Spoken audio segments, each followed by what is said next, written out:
Welcome to Cult and Classic. Welcome, friends and fiends, to another episode of Cult and Classic, the podcast where we bring to you a mainstream film and a cult film with similar themes and discuss each in detail. With me, as always, is Tad Mastroianni. How you doing, Tad? Ahoy, fiends. And Jeffrey Tucker. How you doing? What's up? I forgot to prepare a thing. And my name is Nate Wyckoff, comedian and film critic for horrornews.net. And as always, we will be playing you clips from these films that we're discussing. They're for review purposes and let you know why you might want to see these flicks. So first up, we've got a metal music mayhem double hitter for you. First up is Verotika, 2019's debut film entry by Glenn Danzig, original frontman for the band The Misfits. So we'll get into that in a second, but following that up, we have 1986's Vicious Lips by Albert Pyun, who is pretty well known in the schlock film category. He's done some interesting things, especially 1980s often forgotten Captain America movie, as well as Dungeon Master and some other good flicks. So we'll talk about these. First up is Verotika. Now, a little bit of background. Verotika is an anthology film by Glenn Danzig from his erotic horror comic series imprint, which is called Verotika. And he took 3 stories directly from his comics for this and put sort of a framing Crypt Keeper-esque character in it as well. And I'm gonna say this right off the bat. These are, I normally would say I'll summarize the plot, but I don't feel like these have plots. They're a series of events that occur, and we are subject to watch them. So the first is called Dejet. Let's see, the albino spider of Dejet, and then the next is called Change of Face, and then the third is called Drukia, Contessa of Blood, and they're all. I'm going to say they're all derivative of other horror stories, but I have a hard time classifying them as a story because they don't really have a beginning, middle, and end in most cases. In the first one, a woman who has large breasts with eyes instead of nipples cannot find love because of aforementioned affliction. And when she's rejected, a tear falls from her eye onto a spider, which is on a rose on a side table next to her couch. And that spider becomes a giant man spider that rapes and kills people while she sleeps. The second story, Change of Faces, involves a stripper with scars on her face who likes to kill women, peel off their faces, and collect them. I guess she wears them. It's kind of unclear. She normally just hangs them on nails on the wall. I think she wears them like under the mask that she wears. She wears over. Stage. Yeah, it's a little. There's a little bit of redundancies there.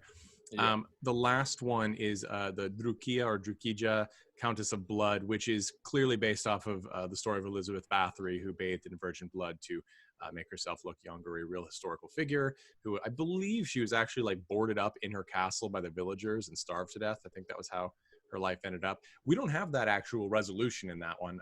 It's literally, she just is like a Templar knight dressed countess who lives in a castle and has people bring her virgins, which she then kills and literally bathes in the blood. I don't know. There's no plot there. It just is a series of scenes involving that.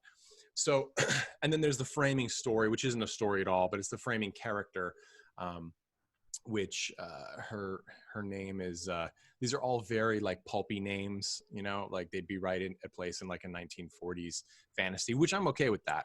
But I think Morella is the name. And again, if you have read any of the Verotika comics, these are in there. I guess to start off, this film, a lot of people like just viewers, not professional critics, were saying that this was the horror version of Tommy Wiseau's The Room, which is a famously inhuman film. It just doesn't match story logic. You know, people say things for no reason. Everything's unmotivated. I am very skeptical because that is a very specific type of film. It's very hard for most people to make a story not make sense in such a way that we don't understand why people are doing things. Like that's even in Shark Exorcist, which we reviewed way back in episode 1, Donald Farmer's shark demon cross story. I feel like there was overall a framing story. There was a woman, there was a shark that was caught, but it is very muddled. This is very much that, except for there is no conclusion to anything except for maybe the first story with the Spider-Man. I mean, am I wrong? I think that really this is the thing. Tad, what was your take? Okay, where do I even begin? I'm having trouble. So I definitely agree there. This was one of those things when I was sitting down going, what exactly is the point? Now, the first story, I gotta say, was at least complete. Yes, and the albino, is it the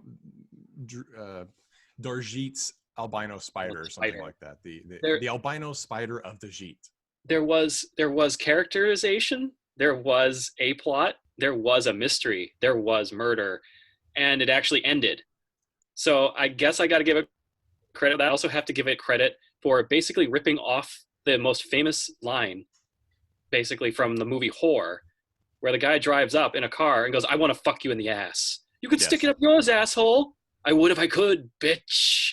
It's basically just like Danzig apparently looked at that and went, "I could do better." And his better, this is verbatim. His better is, I would like, and this is the spider monster who is looming in the alleyway and supposedly in the dark, even though he's completely lit, while a prostitute who says things as though she can see him but is not looking at him is leaning against a brick wall.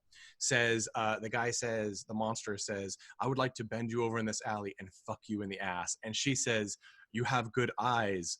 Ass fuck is my specialty." That is verbatim what his improvement upon that line was.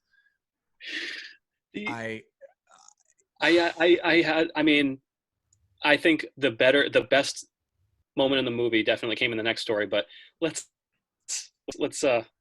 just, I don't even know how to approach that, considering that it was clear that that character had no penis. Yes, exactly. I'm not exactly sure how that was supposed to happen. So, okay, but I'm going to play a clip in a second. Before that, Jeff, let's talk about this first story. Okay, this first story featuring Digit and her albino spider monster, he is a giant. So I will say this. I actually had kind of high hopes for this being highly, at least entertaining, which in some ways it was, because there's production value that's kind of interesting in this first segment. The albino spider's costume is actually pretty cool. Yeah. Like it's like got full face applique. He's all white. He's got these sort of scarification designs. He has obviously his two real arms, and then I guess some additional sets of like fake prosthetic arms that they do an okay job of looking like they could be there. And he does a lot of like grimacing and posing and growling, and everybody has a French accent because I guess it's supposed to be in France. He does okay. And the actor is Scotch Hopkins. He might be the best actor in this, actually. He was in Gangsterland in 2017. He's been in some other films. But like you said, clearly has no penis. Like the costume ends at like about the hip region, and then there's just like a flap of torn fabric over the crotch. And there's one scene in particular where he's like thrusting into a woman, a potential murder victim, as she's like, "Oh no," which, you know, that's understandable. And then he is called back because he only can do things when there's just asleep, right? So when she wakes up, he I guess appears to her in her apartment. It's really unclear. And then you get a full view of him and you're like, "How you doing this? You got no pee-pee." Like that cannot work. But that effect was interesting. And also the applique of the eyeballs that cry several times on Dajit's breast, she's played by Ashley Wisdom, who is an adult film performer. She has done some non-adult films as well. She was in 2018's Reprisal with Bruce Willis, but she's very clearly an adult star. She's been touched by an angel. Let's just say that about the face area. But yeah, so Jeff, what's your take on this first segment? Oh boy, I see you were worried about yielding the floor to me, because clearly I'm gonna have a lot of words here. So, oh my gosh. So one of my favorite bits was there was literally drawn on like French mustaches. Yes. And oh my God, that killed me. Yes, I know. Just going along with all the bad French accents. It's just like, people in France don't speak English with bad French accents. They speak French. So like what were you doing? Just have people speak English. but oh my gosh. Felt like So it was a this, production mistake. yeah, it's just a strategical mistake. Yeah, is like get some adult actresses to do some French accents. What could go wrong? Yep. But my God, the yeah, from the beginning of this, I was like, oh, an anthology thing, that's kind of down my alley. But unfortunately, the thing that makes anthologies strong is you really get deep into character development, and you're driven by different things than like plot. In a lot of cases, you're generating like a really cool world. You're generating some really deep characters, because you're not spending any time doing anything else. You're just spending time with the characters. In this case, it's like, it basically is like spending time with a fetish. It's like you start out with the choking fetish, and then we end with a blood fetish.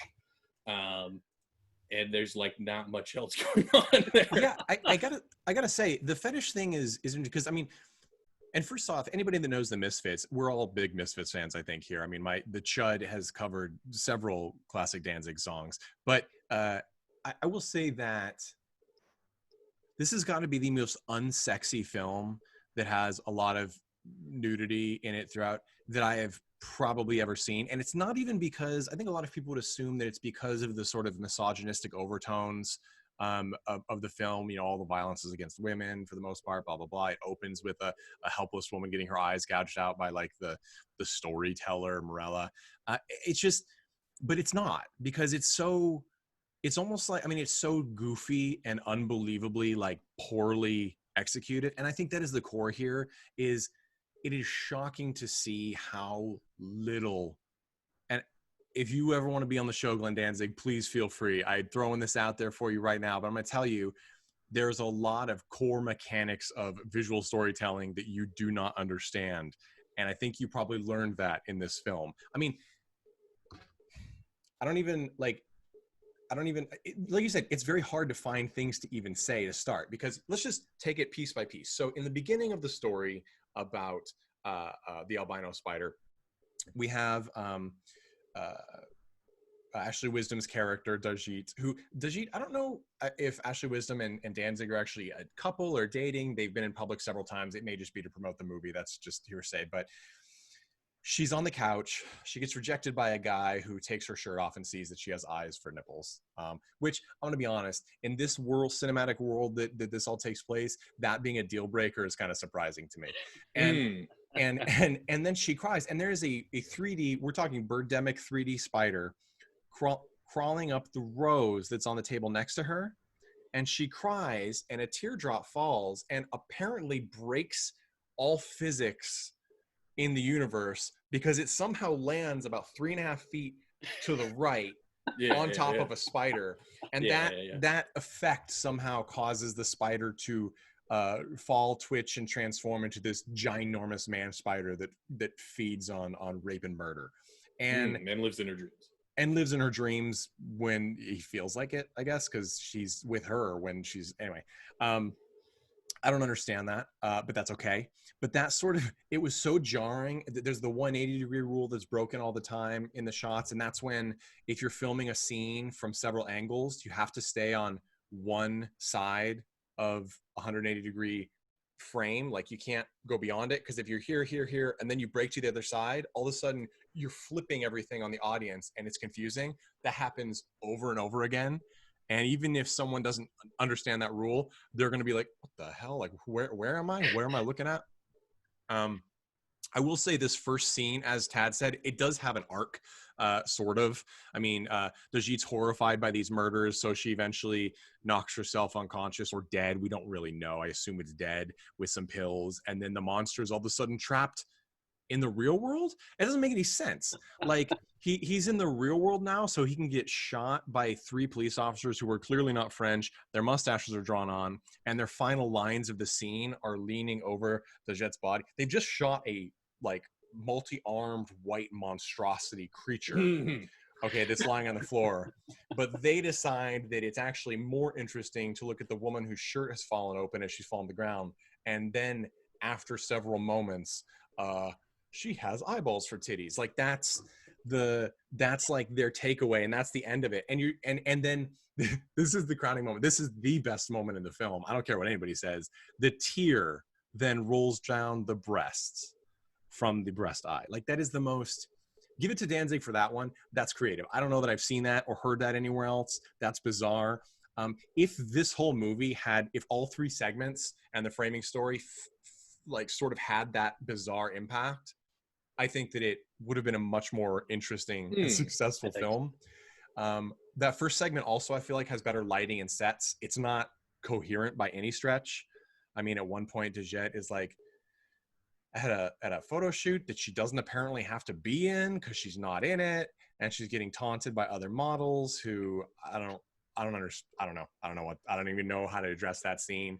And then she goes to a cafe and they tell her she has to go even though she just sat down, and she's like, I have my coffee, but she doesn't have her coffee because time has no meaning. And then she goes to a adult film because that's what people do when they're trying to stay awake. She goes to an adult film and of course falls asleep and almost gets raped by three adult men in the theater who apparently are just like, oh, I'm sorry. Yeah. I didn't realize you didn't want to be assaulted when she wakes up. At like, least they had the courtesy to stop. They're like, oh, you're awake. Never mind. Sorry.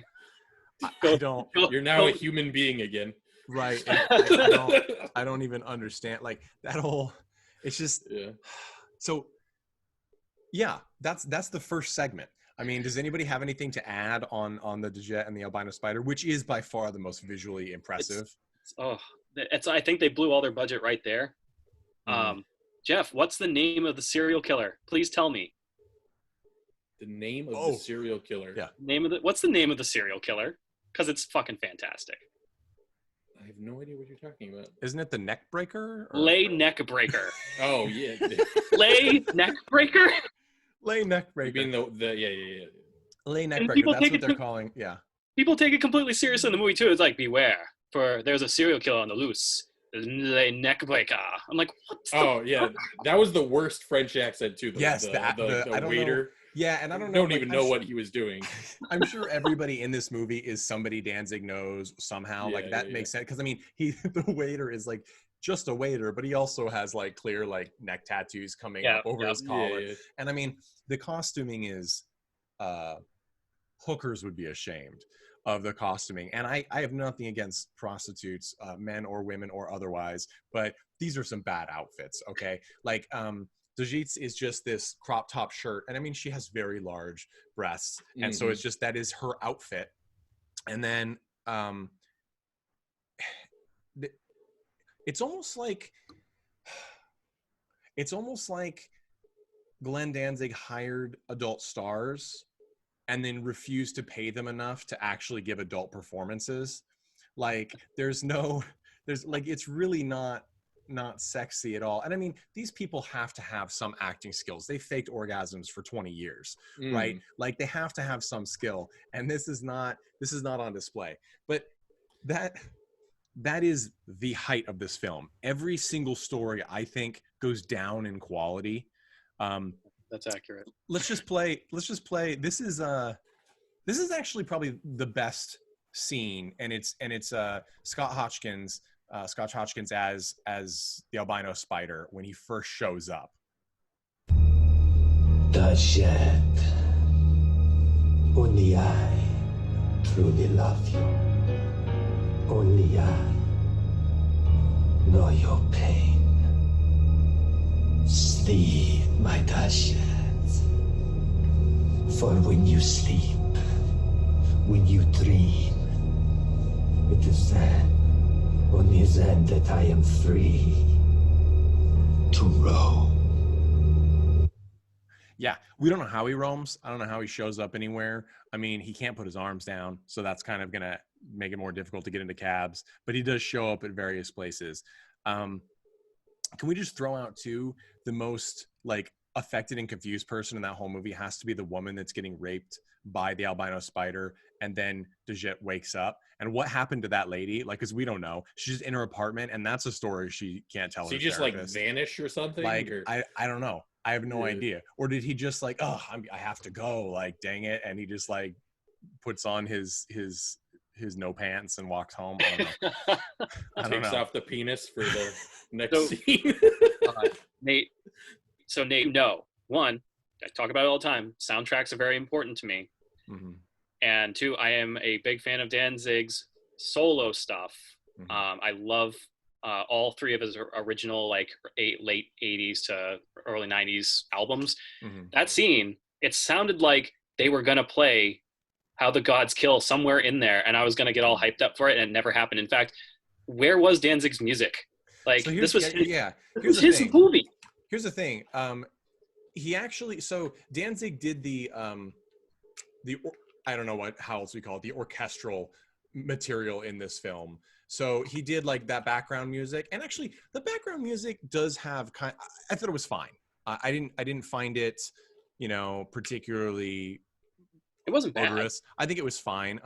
But I will say it is interesting that his, because he has a few songs. Actually, he only has one song, to my knowledge, on in that. his own movie. He's got one song. In his own movie, yeah, Eyes Ripping Fire.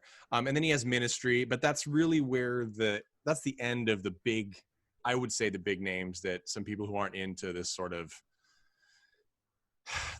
music, that I don't really know what you'd call it, because I wouldn't say that it's traditionally metal. It's kind of that metal goth post-punk hybrid. Yeah. And there's actually some bad music in here, in my opinion. Just not bad in the way that I was like, this is terrible, but it's like, I'm like, man, it's not that great. And I think most of that is during the strip club scenes in the second section of the film, which we could move on to, the change of face, which I don't know if that's supposed to be a clever play on words. It sounds like it is, but it doesn't. It's just literally what happens. But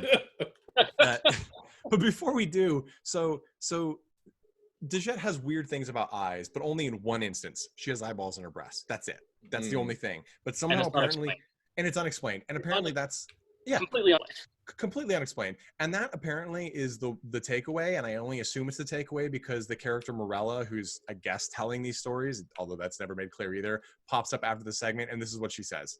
Well, there you go. The eyes have it. That's all fine and well. But what am I supposed to do with these? Yeah, and these would be the two eyes that she gouged out of somebody's face in the opening scene of the movie, which had no impact. Mm-hmm. So, and probably was one of the better special effects also in that case. The eyes actually looked gouged out. So there you go. And by the way, Morella is played by Caden Cross, who is another adult film star. She's done some other movies since then, but for the most part, she does straight up pornography films. I mean, Slutty and Slutty are 23. I'm looking at the list here, and they all are, many of them are numbered entries. So, but she's very successful. Great for her. I don't know. I don't understand the character choice in that. Like, there's no gravitas to the Morella character, even though she's sort of the storyteller in this series and in the comics.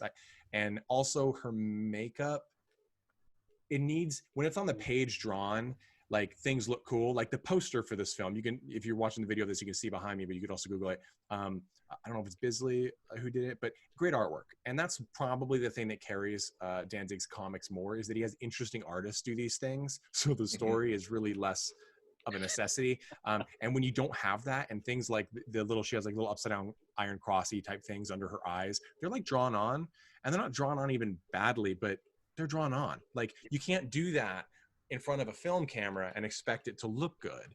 It just doesn't. And so it really just has no impact, except to say, you're watching a no budget film.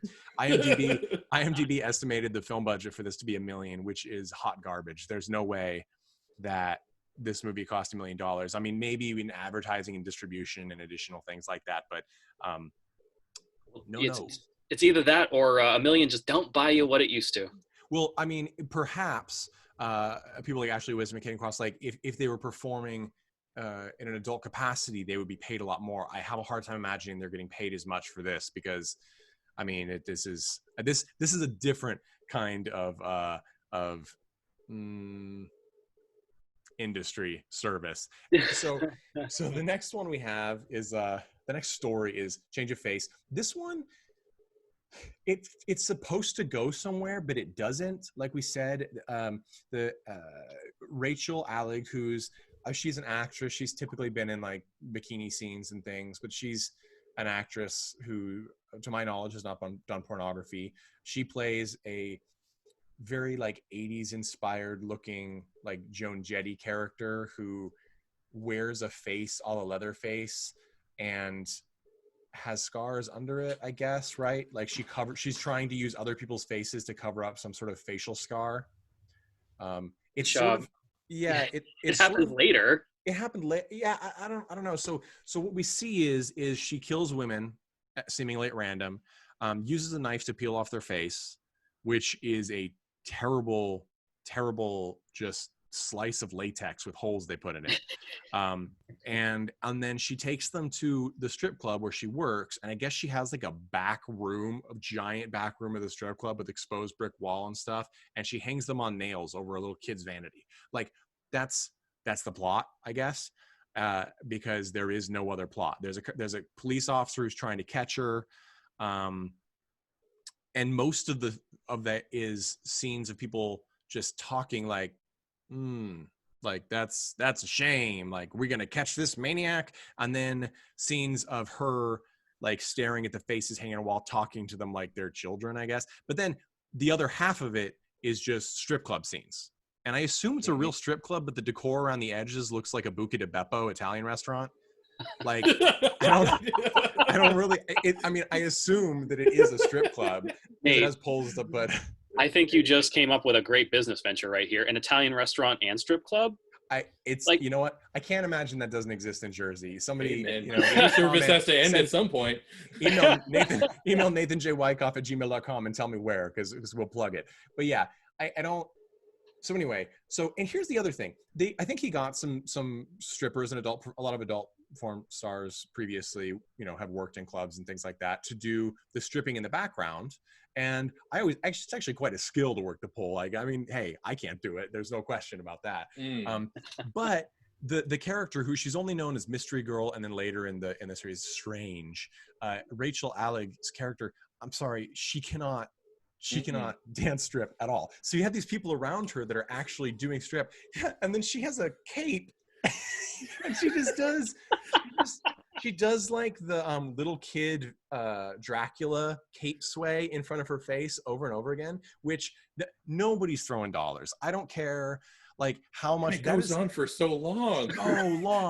And I also feel, here's the thing about nudity in film, like if you don't mind being nude in it and you're in it, or if it's a scene when it calls for it, something, that's fine. Like, I love cult cinema. I love exploitation cinema and sexploitation cinema and the whole gamut. So there's nothing that I probably haven't seen.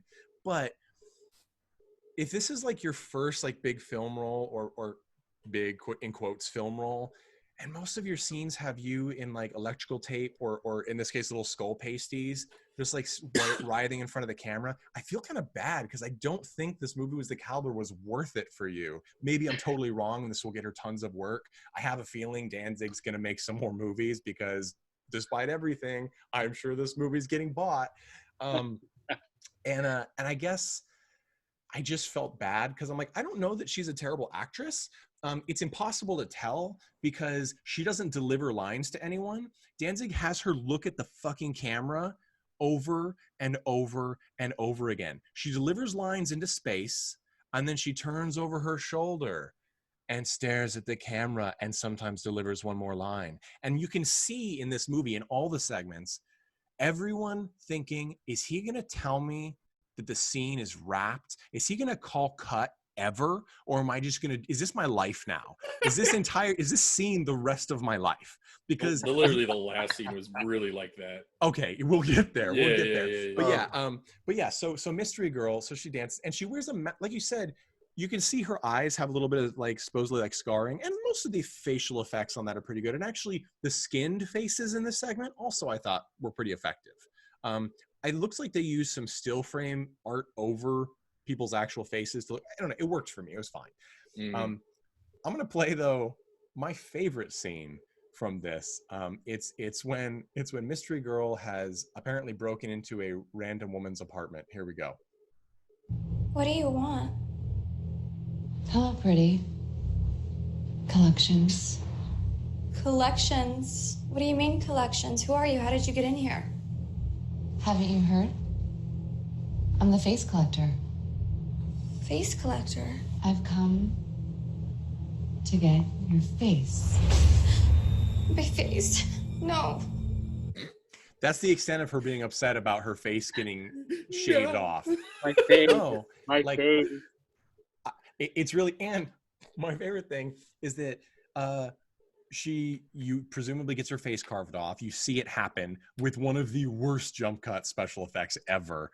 It's her face with some blood, and then the next cut, it is a flat piece of tan latex just sitting on top of a head. It is unbelievably shocking to watch.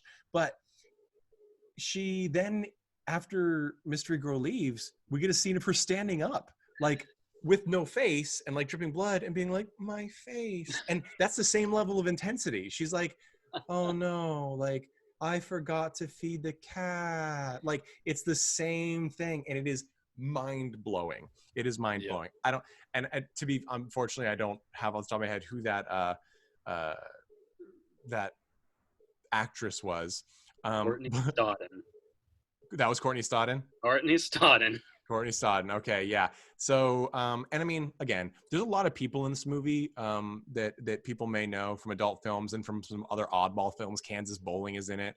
People may know her name in some areas, but it is this segment. Basically, she then gets shot by a police officer, right? And we assume, like, you see some blood stains, and then it jumps forward in time, and she's under the name Strange dancing a little bit better at a different strip club, and she has like bullet wound scars on her. Now, here's what I don't understand. She covers the minor scars on her face, other face, but the like Coke bottle rim giant scars all over her body by the end, she has no problem with. Like, wouldn't she then be like the corpse collector or the arm collector or whatever and be covering her entire body? Like, it just doesn't make any sense. Mm-hmm. And I don't understand what we're supposed to understand. Like, there's no end to the story. She got shot, she moved, she does it elsewhere. Like, Danzig, this is not a story structure. Freytag's pyramid, right? Like rising action, climax. It doesn't, there's nothing here. Yeah. There's no real, like you said, there's no character there either. Like, no.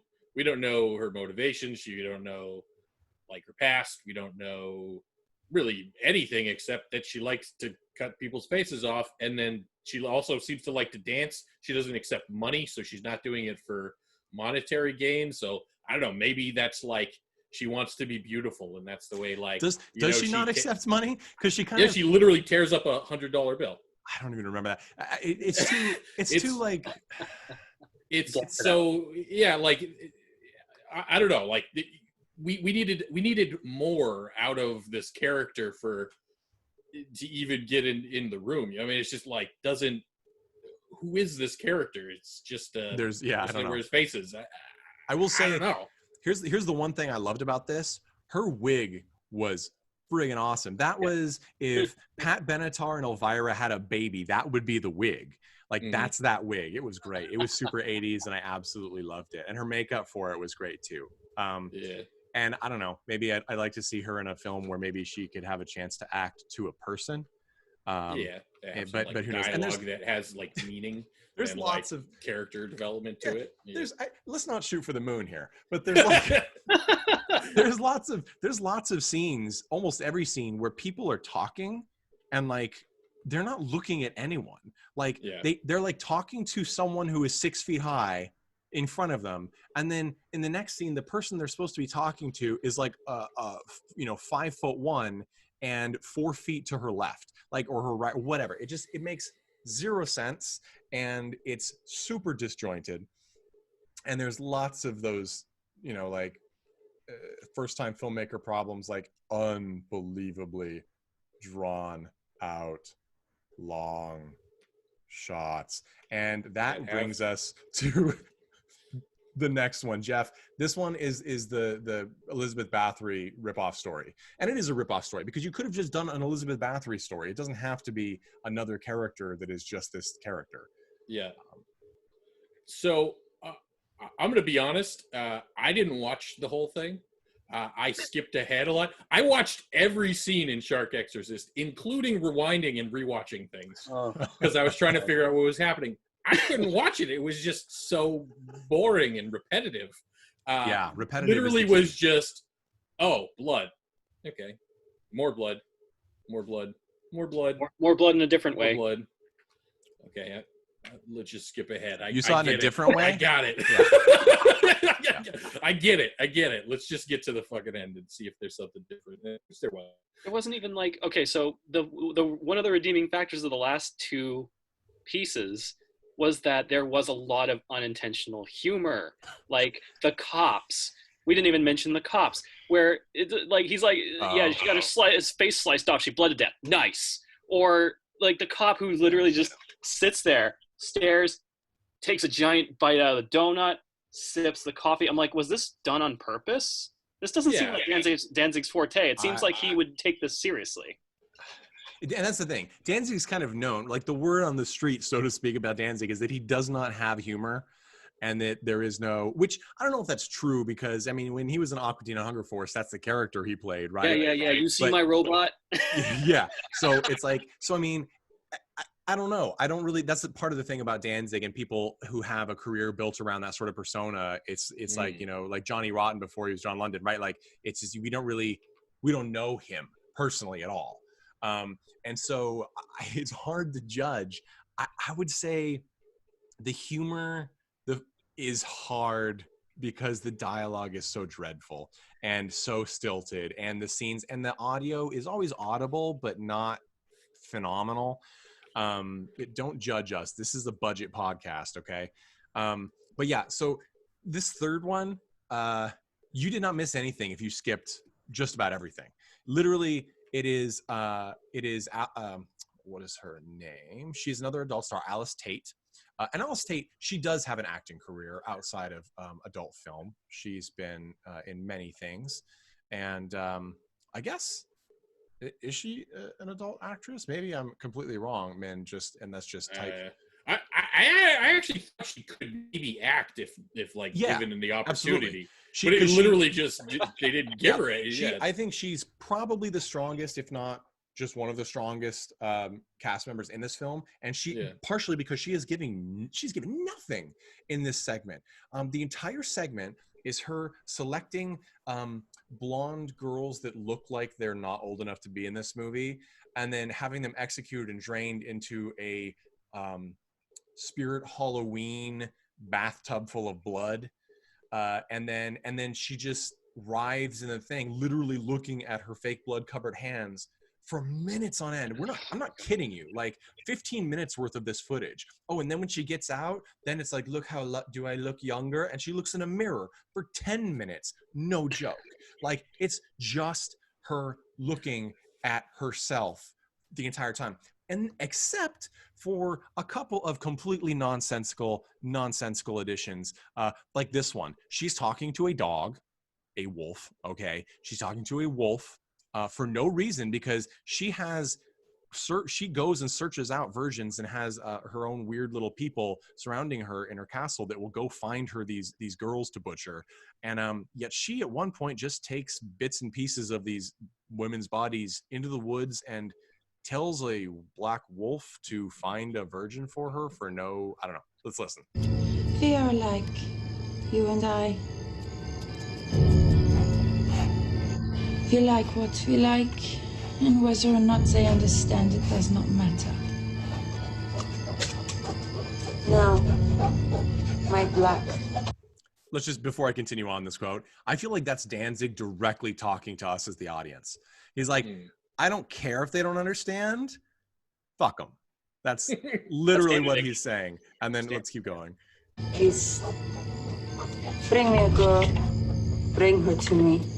Rip out her throat. And let me suckle her sweet juice.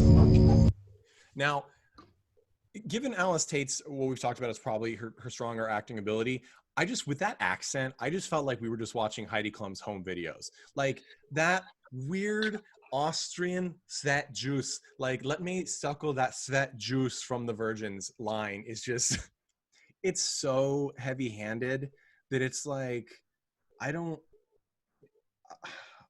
it's like he took a poetry writing class and they studied Wordsworth, and then he was like, I'm gonna write my script like that.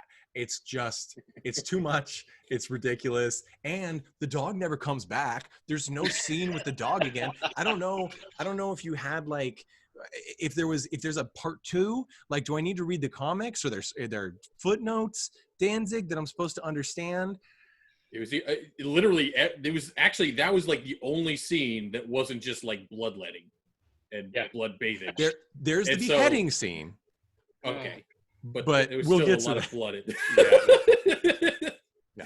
Like too much blood. But yeah, I mean, that was like one scene with like some sort of dialogue that wasn't like directly related to virgins and virgin blood.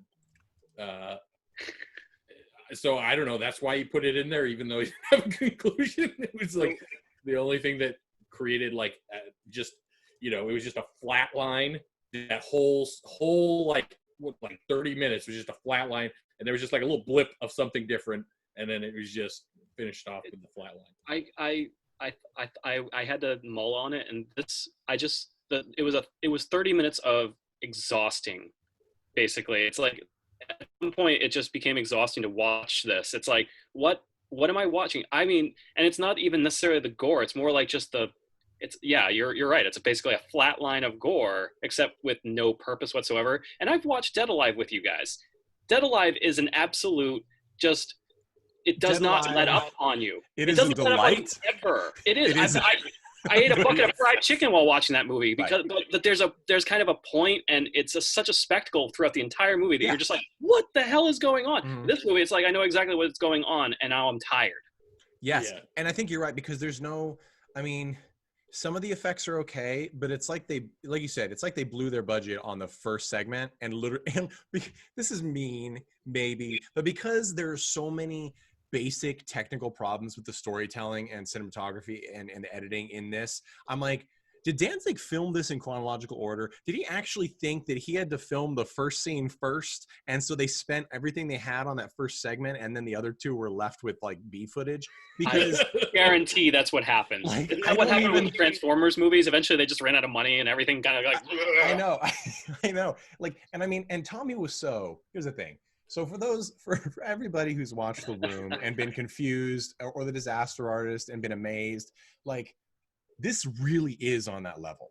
Like, this really is the kind of thing where at its core, it does not understand why it doesn't work.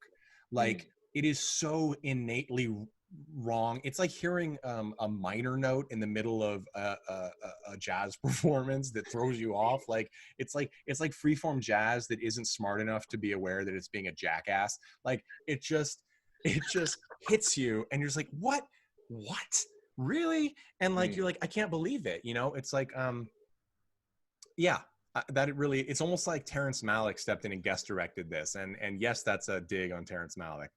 But so that last one, I mean, it's bad. That one had me like, oh, because it's so long. And there's the beheading scene, which is the only other different scene, which a person is beheaded.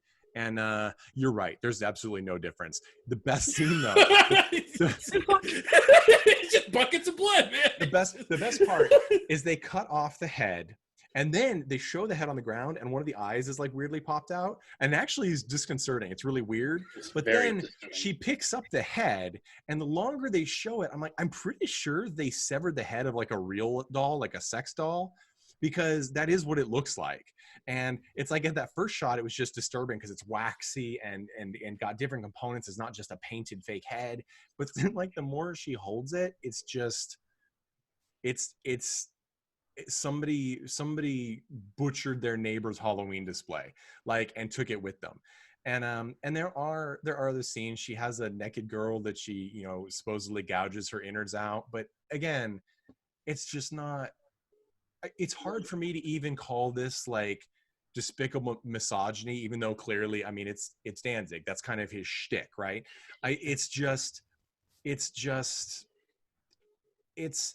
is boiling hot garbage served with a straw. Like, we're expected to drink it up, and I can do that for a while. It's like, it's an experience to watch this movie, but revisiting it is going to be a tough one. And I think it's one of those things that you're going to see it on the shelves or the digital shelves of a lot of hipsters, like, you know, Blu-ray rack. But when they go like, did you watch it? Oh yeah. Oh, do you want to watch it? And you're just going to be met with no, because it's too much. It's too much to swallow. This is not going to be the room. There's not going to be midnight showings with people throwing forks. If just for the last scene, like, you know, maybe there'll be like a cut without the last bit, the last anthology segment. True. But like I mean, like there's like elements of it, like the painted on mustache, like gets me. Yeah. Like I might just go back and look at a photo of that every once in a while, just for a laugh, because it's so funny, it's so ridiculous. There's the bad French accents, and then this, you know, this big monster, this big scary monster that has this ridiculous painted on French mustache, the little curly, just like a little curly mustache drawn on. It's hysterical. It'll tickle me until I'm like, you know, 90 and gray. I'll be enjoying that little drawn on mustache. I'll be telling my children one day about the giant spider that wanted to fuck you in the ass. Yeah, and then break it down. You're joking, right? And also that that prostitute in that scene who he says that to, also probably I think Katerina Bukovac.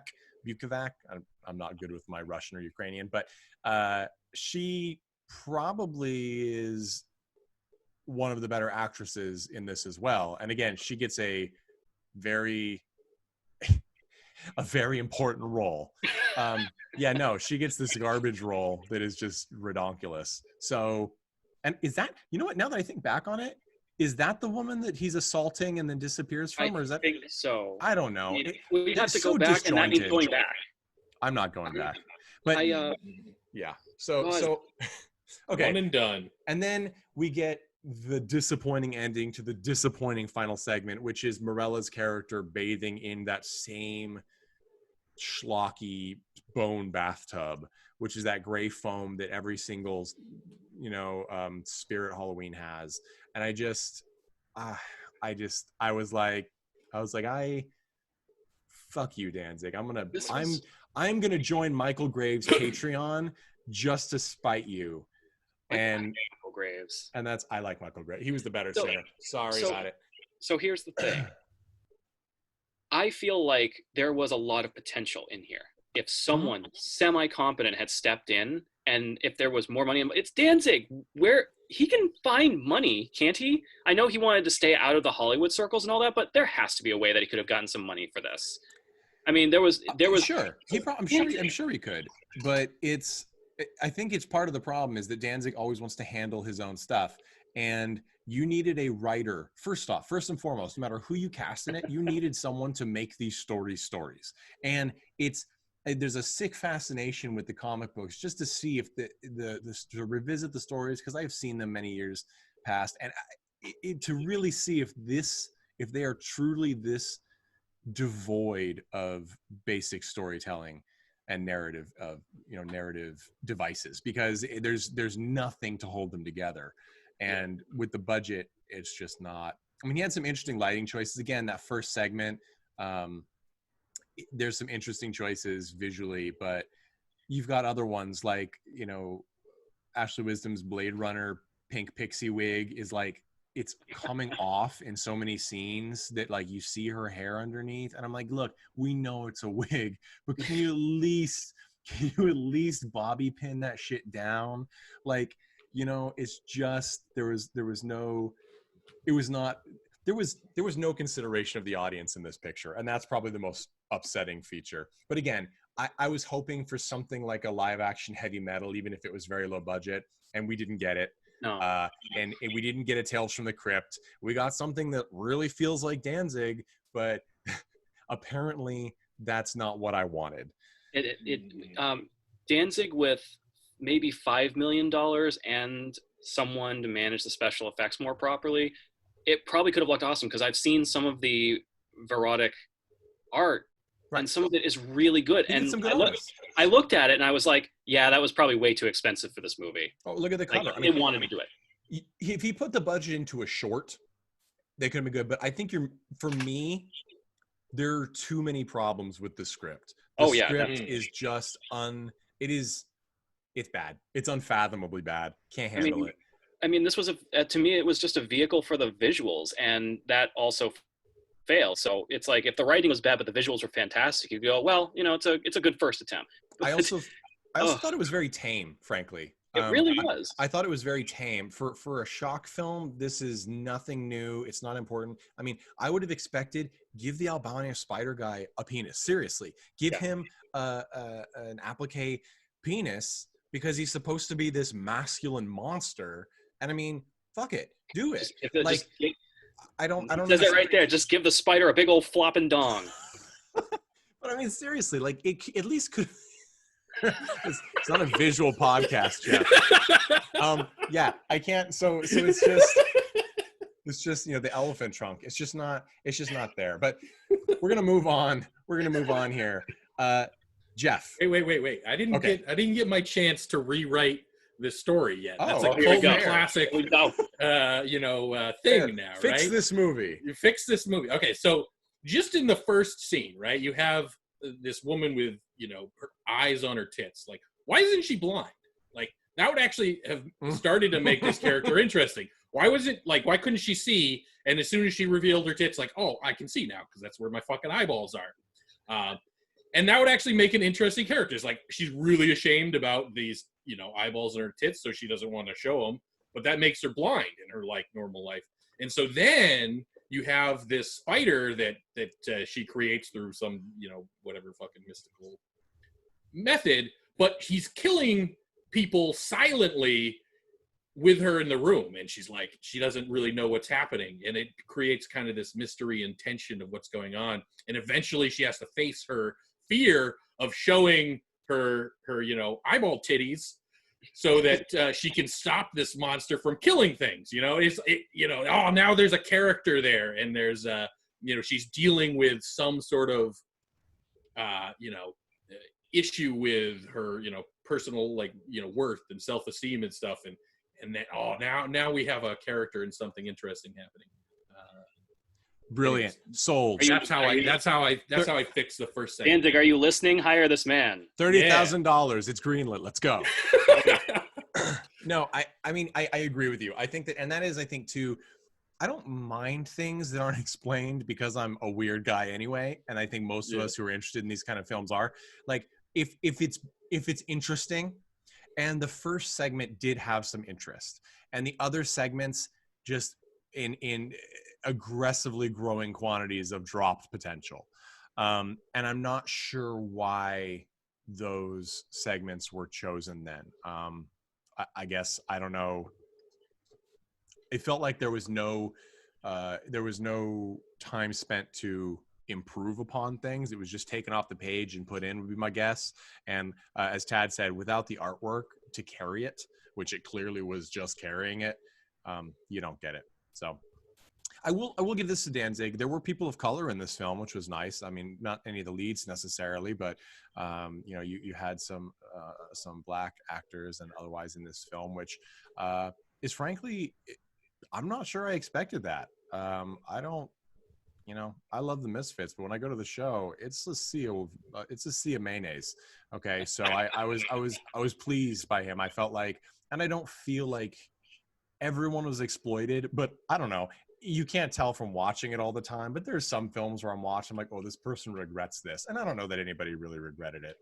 Mm-hmm. So hopefully not. And you know, anyway, Jeff. One more thing. Yes. So the stripper scene, I'll fix the stripper scene too.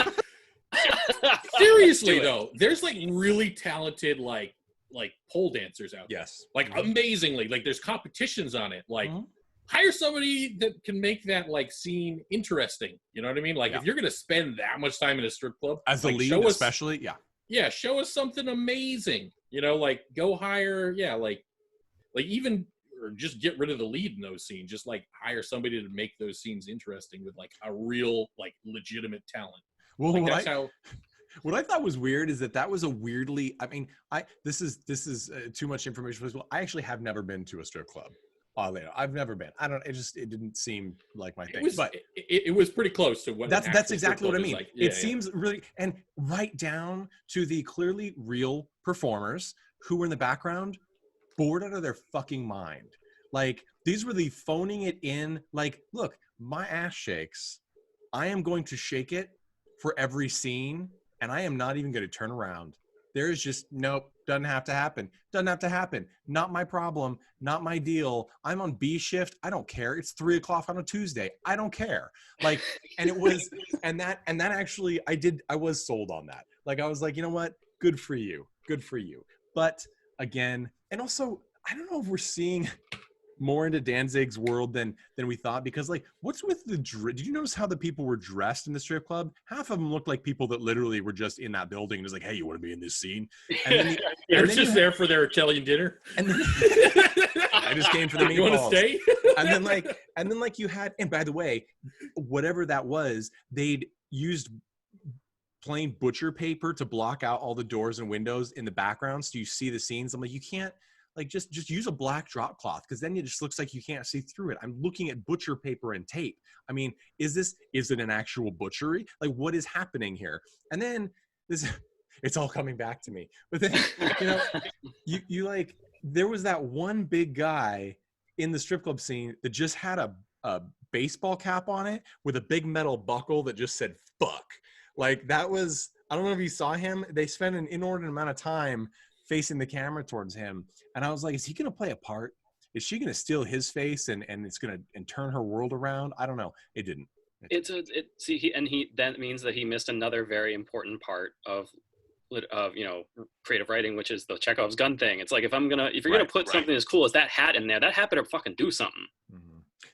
I actually really did like the scene in that, though, because there's one blonde stripper performer who gets a lot of screen time too, and we don't really know why. You kind of assume, at least I did, that she would be a victim at some point of her coworker who is stealing faces. But actually what happens is when the cops trace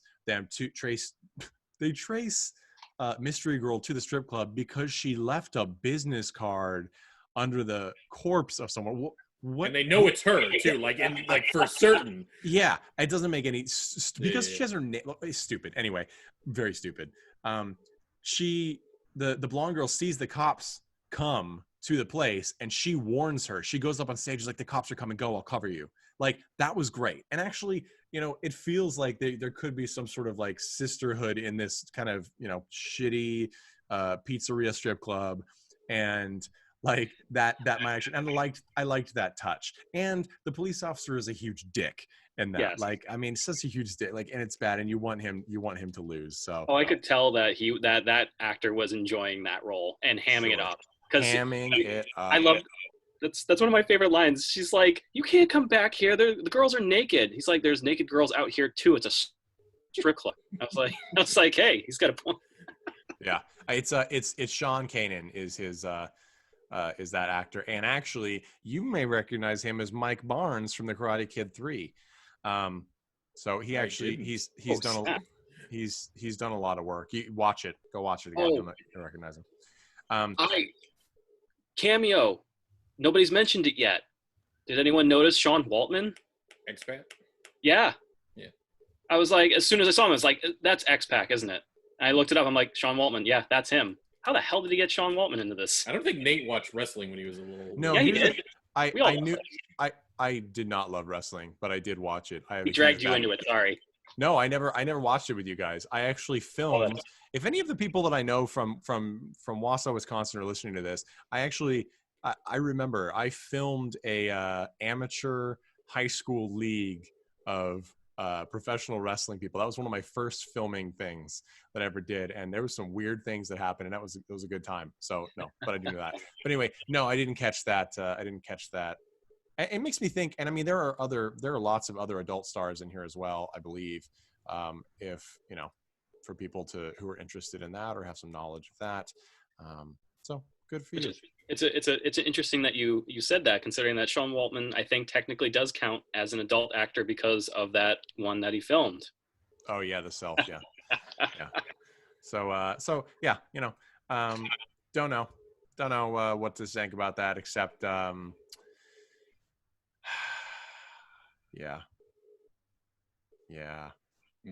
All right, Jeff, who would you recommend watch this movie? Oh boy. Did you watch Game of Thrones and you just couldn't get enough of the faceless men and you just needed like a really just more? Then come and watch this film, because there's some face removal and people wearing faces. No, honestly, I mean, it's a bad film. Like, don't watch it unless you're like you're in for a laugh. Yeah. An ironic laugh. Yeah, an ironic laugh. I mean, the mustache is worth it. Actually, the mustache is worth it. Watch it for the mustache. Watch it for the mustache and the French accents. So, let's see. I guess we're getting the list. Mustache fetishists, blood fetishists, choking fetishists, and face removal fetishists. This will be just right down your alley. All right, Tad, same question. Who would you recommend this film to? You know what? I don't actually have a recommendation that's snarky this time. Honestly, don't watch this movie. Oh, actually, watch 1/3 of this movie. You're a Danzig fan. I know. Because at least normally I figured I'd have been like, you know what? If you love Danzig's music, watch this. Oh wait, there's not enough. Yeah. I mean, Jesus Christ! I probably could have made a decent short film just based off one of his old songs from Danzig 2 or something like that. Mm-hmm. There was some good shit in there. No, I watch 1/3. I recommend 1/3 of this movie to anyone who just wants to have a good time. The rest of it, fuck it. Yeah, I mean, I guess I would say if you just broke these up and just watched the first segment, the albino spider of Dajette, like that's more interesting. And actually, I of all of them, I think Ashley Wisdom as a Jet, I think her accent was actually pretty fine. But again, I'm not French. I would say buy the poster. I don't know if that's Eastman or Bisley artwork or what, but it's better than the film.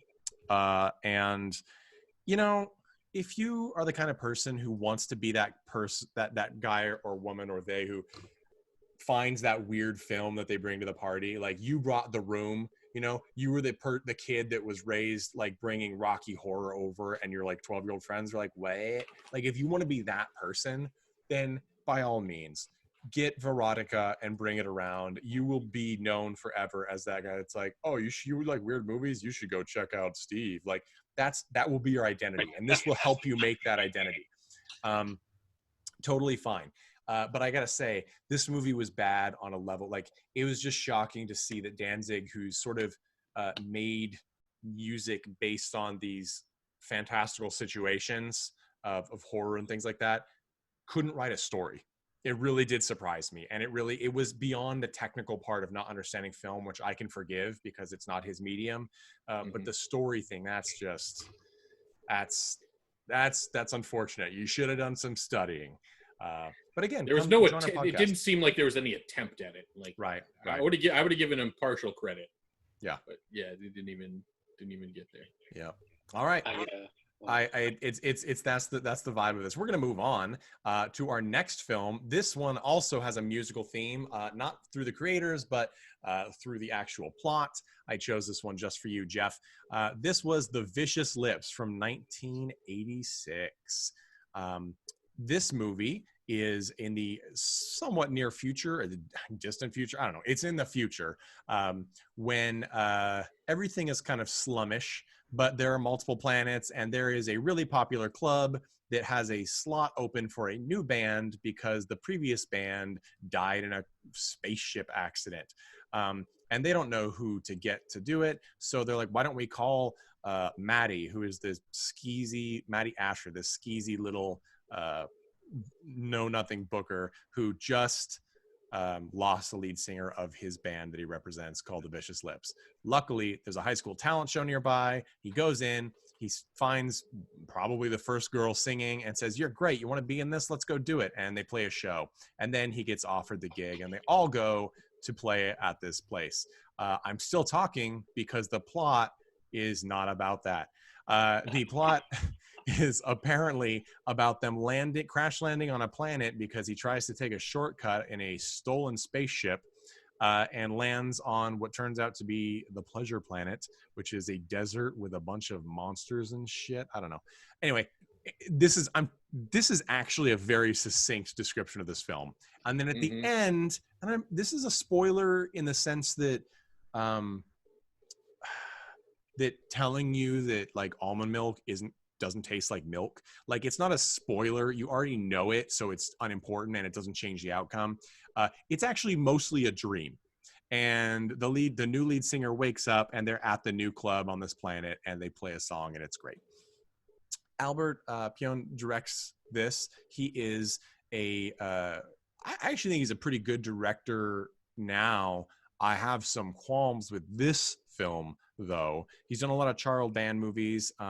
He directed Mean Guns with Christopher Lambert and Ice-T, which is a fun one. He directed Doll Man, which, remember, we had a teaser for Doll Man at the end of the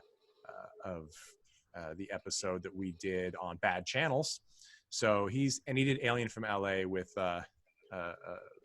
Kathy Ireland, famed Sports Illustrated bikini model. So he's done a lot of stuff, and a lot of it's pretty watchable. I actually like his films. And like I said before, he did the 1980 Captain America, which is sort of forgotten these days. He apparently, if anybody's interested, that movie was released again on Blu-ray by Shout Factory somewhat recently, but supposedly Albert Pyun has 2 additional cuts of that are different, and he used to sell a 3-disc Blu-ray with all 3 cuts on his website. I don't know how legal that is, but he used to do that. I tried to reach out to him. He has not responded, so I'm sad because I would like that. So if anyone has that, let us know.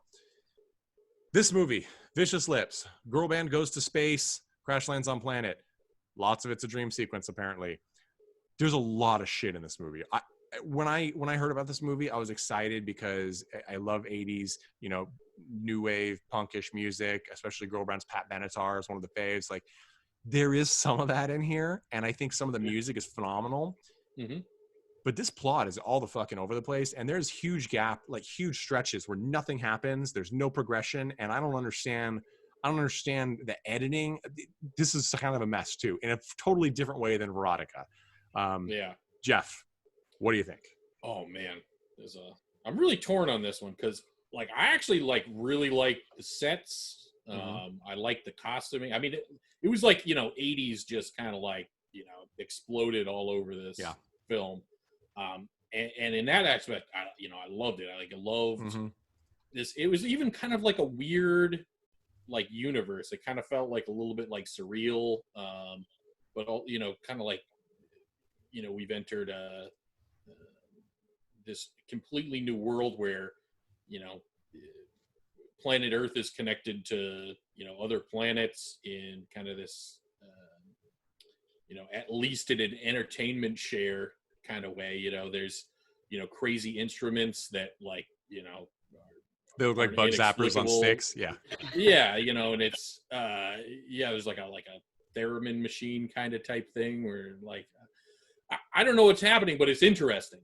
And so on that aspect, it's got me really excited. But then most of the film, we spent on a planet in a crashed ship. Literally not even on the planet, just sitting in the ship.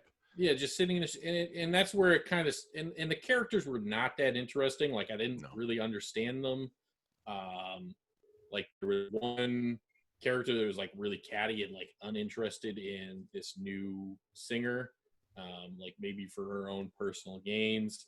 And the lead was almost schizophrenic. It felt like she was just all over the place. She was really very innocent and ooh, do I get to join you? And then she was in the next scene almost kind of trying to take over and steal gigs and trying to join like another band that she heard. I don't know. It was just, I don't know. Like it completely lost me on like the characters and stuff. But like, yeah, like the scenes, like I mean the sets and the universe. Like I wanted more of that. Like I wanted to know what was going on in this place. Like what was going on. And then obviously once the big reset happened at the end, it's like, oh, it's all a dream sequence. It felt a little bit like, oh, that little bit of character development we had, you just threw out. So basically, there's no film. There's a guy that saw a person sing at a place, had her join a band, and now they're at a different gig. I mean, you know what I mean? Like they almost erased their entire, like, everything that they did. It's weird too, because it's sort of like they tried to say, well, is it erased or not? Because the venue is called Radioactive Dreams, and in the beginning, like, she kind of stumbles, and that's when you think she passed out, maybe. Like, it's really unclear. It's sort of like it's like the Joker, except what we think happened in the Joker clearly happened, despite what the scriptwriter says. And in this one, I don't know if anyone knows what really happened. I don't know that there was a scriptwriter. You know, like, it's sort of, it goes in too many directions. Like, at first, I think it's going to be this funky, like, musical interstellar thing, because the opening scene has the booker for this really, you know, great club that everyone wants to be at causing a manager to shoot himself in the head because his band is a no-show, despite the fact that it's because they died in a car accident, right? So, like, it's like kind of silly. It's like, wow, this is crazy. Like, he's getting punished because a bunch of people died, but that's the future. And you're like, okay, so this is going to be a big gig for this little Matty Asher's band and this new singer. And you think that's going to be sort of the thing. Like, are they going to make it? Are they going to impress this woman or what? But what it actually turns out then to be is they're traveling through space to get to what we thought the plot would be, with a monster in the cargo hold that they don't know about, and then they crash land on a planet because their manager who's driving is sweating like a crack addict. Like, I don't even know. Like, he's just covered in sweat. I don't know what's happening.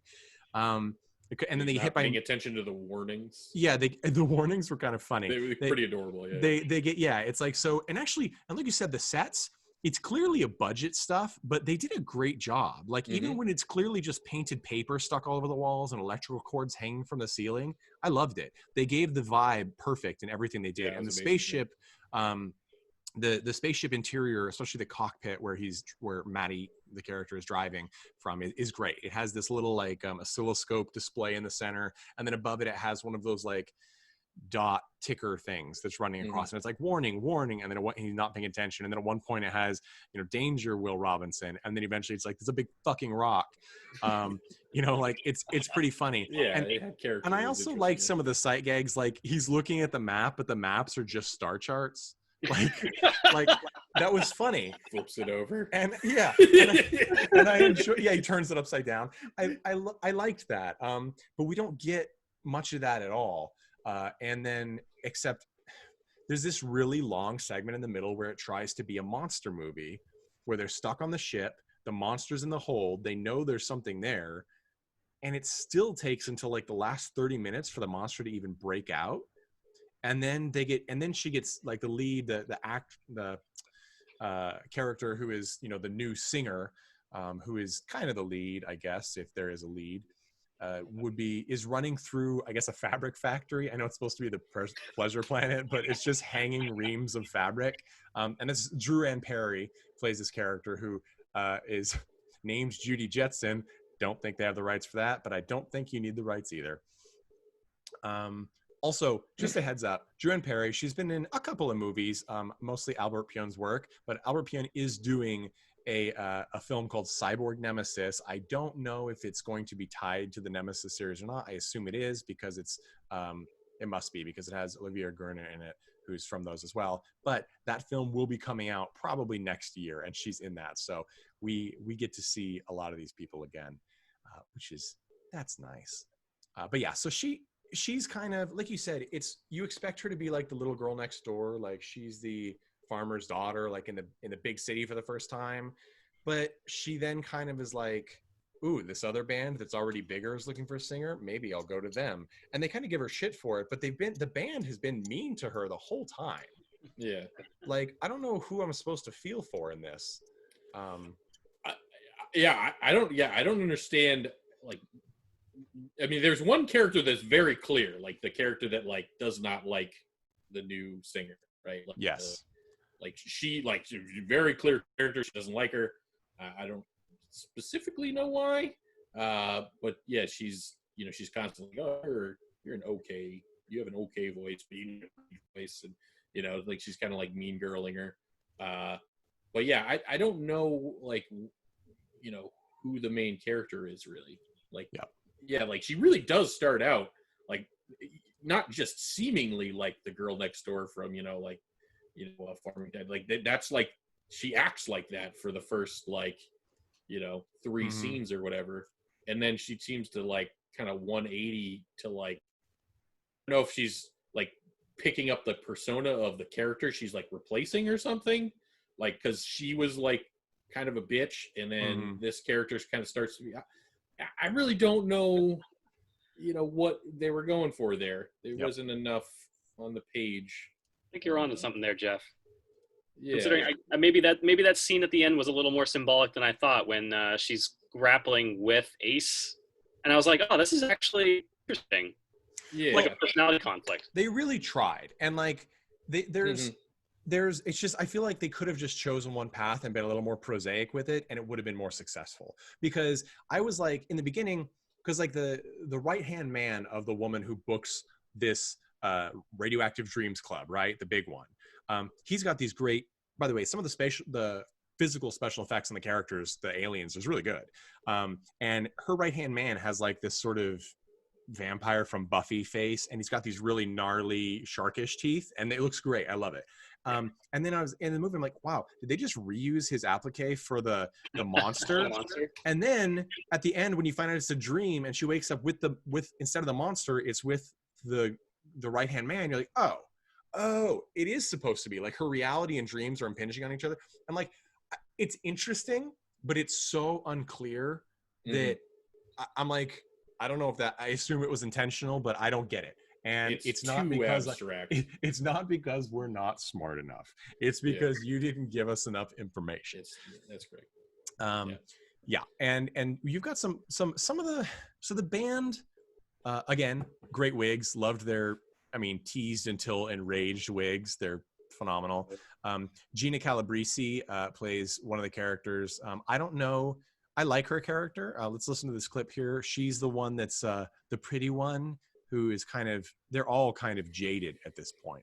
So here we go. Boy, Lindsay, you sure have a lot of makeup. You change so much all the time. It's hard to tell what you really look like. This is me. Under all this shit is shit. Just like my life. Ever think about quitting? Never. If I didn't have the band, I'd have nothing. I'll do anything to make it, Lindsay. Anything. Would you have sex with a fungi dwarf? Gross. No way. I did. That was really a low point. Yeah. Yep. So in case anybody couldn't hear that, I'd do anything to be famous. Would you have sex with a fungi dwarf? Ew, no. Well, I did. That was really a low point. Now, I'm going to stick up for fungi dwarfs. I don't know any, but that seems a little specious at the very least. But I liked this, and I think this was Drew Ann Perry. No, that Drew Ann Perry is the new lead singer who's asking those questions. And I believe Linda Carriage is the woman that is playing Winda, who she's talking to. She has an Australian accent, and because she's from Australia, and I think she's trying to cover it up sometimes, and it leads to really weird sounding phrases. Like sometimes she sounds like she's trying to do a Southern accent, and sometimes she just sounds like she has no accent at all. So I was a little distracted for a while until I had to look up whether or not she was from Australia, because I'm like, I have to find out where she's from, because this language doesn't make sense.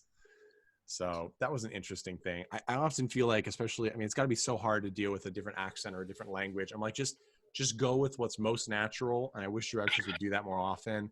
I mean, even like look at a big budget film like Red Sparrow. Like, why is Jennifer Lawrence doing a Russian accent? God awful. Just stop. It's not going to work. You know, not everyone can be Kate Mulgrew as Red in Orange is the New Black. It's not going to fly for most people. So that was a little weird. But again, it took until these really dead scenes in the middle where people are literally just sitting in a dark crashed ship that looks like a closed down rec room that's, you know, gone through an earthquake, like before characterization happens. And it's a problem because no plot is happening. So the characterization is occurring and we're bored. And it no longer matters to us whatsoever. And the whole, there's like Jeff said, there's, you know, one of the band members doesn't like her. At one point she's like, you're just like Ace Lucas, who is their previous singer who ran off and died. Basically everyone who is a musician and is not in this band in this movie dies. It's pretty much how it works. I'm like, that's why at the end they're the biggest band in the world, is because everyone else is dead, I think is what happens. Pretty much. Yeah. But yeah, so there are little bits. The monster, I don't get them. Like you said, the symbolics don't make sense. The monster, by the way, is called Milo, the Venusian man beast. And we don't ever know that, except for the fact that it says so in the opening credits. Now, Christian Andrews plays this character, and he was in some films in the 80s. And that's, you know, you might recognize him if you're an 80s obsessor. He was in Kickboxer 2, things like that. But he does a pretty good job. He's given nothing. And yet when we first see him in like the cargo bay, which he spends 30 minutes of the film in, just in the dark, pounding on a door and then sitting like he's constipated, like he actually does facial acting, which is, I will give him credit. That is hard when you have like, you know, all of that prosthetic makeup on. I mean, that's some Tom Hardy level, my face is covered, but I'm acting. Let's see, but I had a problem with the ADR, the additional dialogue recording. I don't know if anybody else had that problem. There's like one being in the beginning, when they get the gig, when they're the big gig and they're playing at this little shithole or whatever. There's a scene where Maddie's like, we're going to the big time, whatever. He's talking and there is no sound coming out of his mouth. And then there's a line he's delivering that he is not saying. And it's not that it's off, it's that it's literally just completely different. Like, I don't know, did he say some sort of horrible racist remark and they had to redub that? Like, how can the dialogue, how can it be so different? Weird, I don't remember that. Here, I'll play, this is the clip. This is a clip of him, and the guy who plays Matty Asher is Anthony Kent. And Anthony Kent's, I will say, this was his only film to my knowledge, but he actually, I thought he did okay. He hams it up, he chews the scenery like nobody's business as this little stereotypical manager. But you know, I feel like that is the kind of movie that it was intended to be. And so I found it more entertaining than a lot of the other stuff. I just feel like they also gave him a lot to ad lib, which was probably a bad idea because, I mean, him talking to himself is not great. Here's what he sounds like. What? What? Hey, you'll give us a gig tomorrow night? I see the writing on the wall, a lonely heart in isolation, reaching out to break my fall. My emotions are wide open.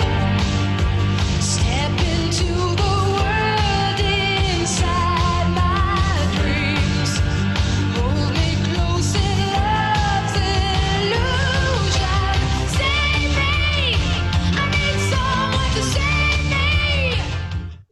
Okay, so yes, I played that clip because I really just wanted to hear that song again, because that song and several others are performed by Sue Saad, S-A-A-D.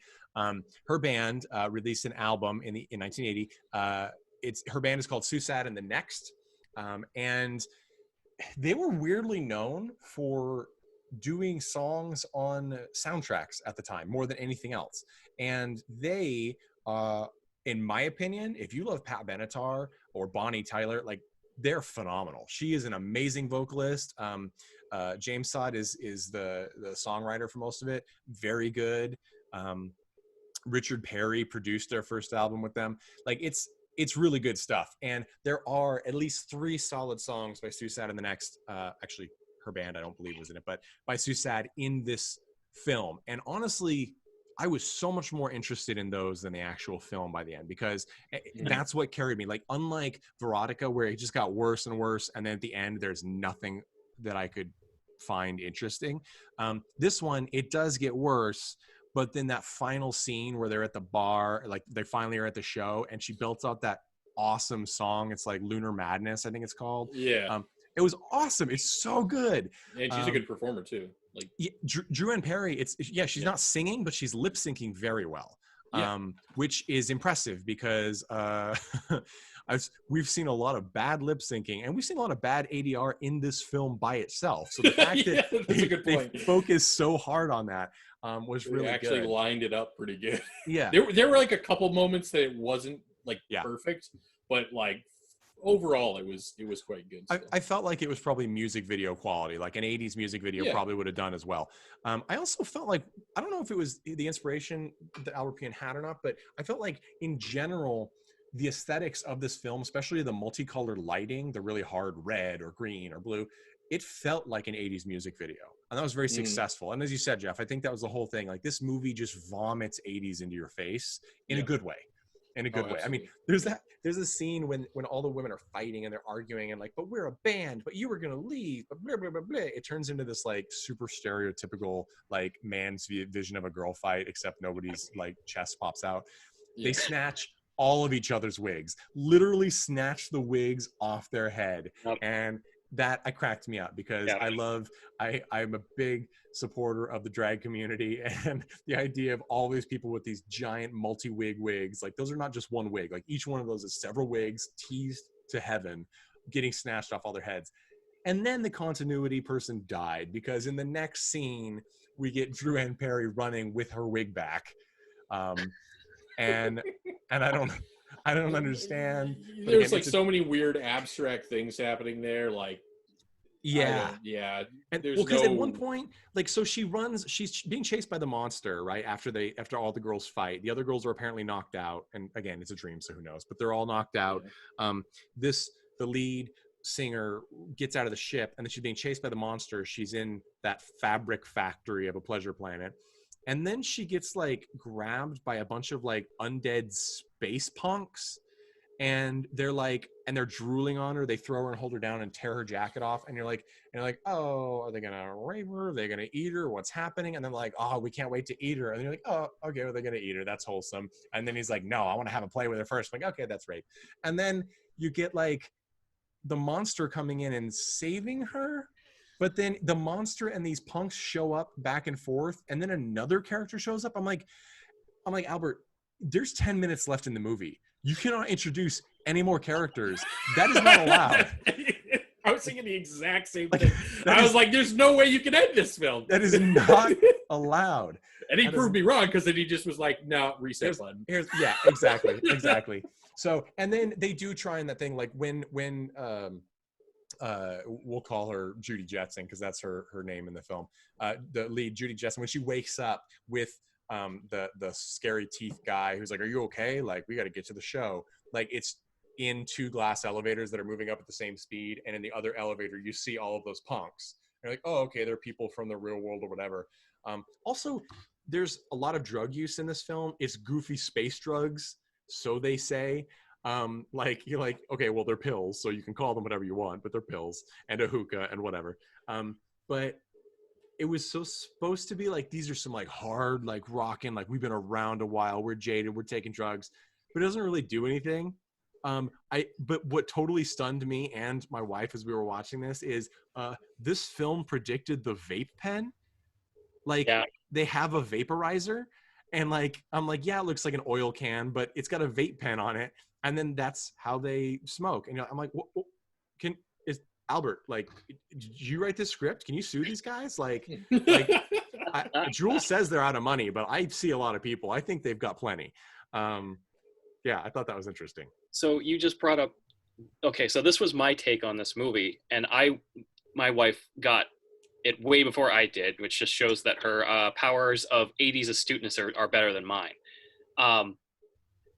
The impression I got from this movie is it kind of felt like it was sort of a commentary on the music industry and, you know, what happens when a good girl gets into a punk rock band. Within 5 minutes, she is absolutely ruined and like becomes catty bitchy. I was like, I actually liked that development. It's like, oh, the music, the stress and the grind of the music industry is already wearing this poor girl out and turning her into the jaded bitches that she's surrounded by.